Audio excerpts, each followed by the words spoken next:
Welcome back. Just taking a look at some of your responses, and they're coming in thick and fast on our question of the day relating to load shedding and Eskom and your take on that particular matter. Roger Lilly, the editor of Energize magazine, is here with us, and we'll talk more about what exactly is going on with Eskom. Stage 4 load shedding, and we're told it's going to be stage 3 today, but some people, and this happened yesterday, scurrying to find out what exactly does that mean. So we'll discuss many of these issues, and that after the newspaper headlines and, of course, a weather update. But for now, let's take a look at what is making headlines in the newspapers this morning. And we start with Sowetan.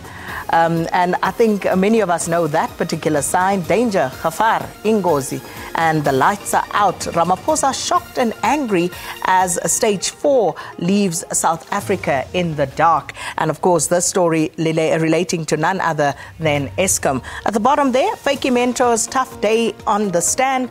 And if yesterday was a tough day for Fakey Mentor, we can only imagine what's going to happen today under cross-examination. And then pastor in 2 courts for rape.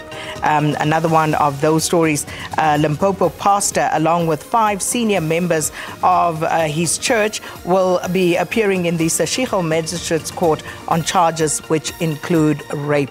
And then some football news. Bucks Downs see crucial CAF points, and those, of course, their exploits on the continent.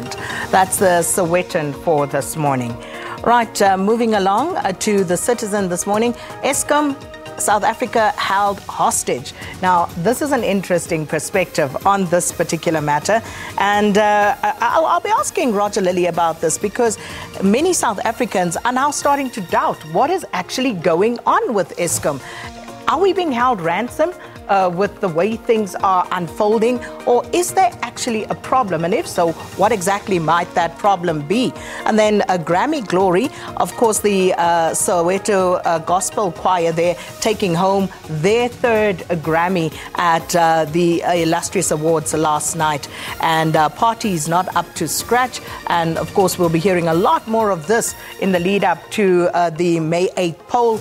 And Fakey in a spin at inquiry, and that, of course, as the evidence leader yesterday, pointing out many discrepancies between the testimony that has been led by Fakey Mentor and what the in loco inspection at the Gupta compound found, for example. So that's today's Citizen.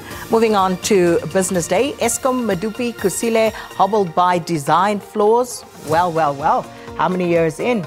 How much in cost overruns at this stage? Many questions about Eskom.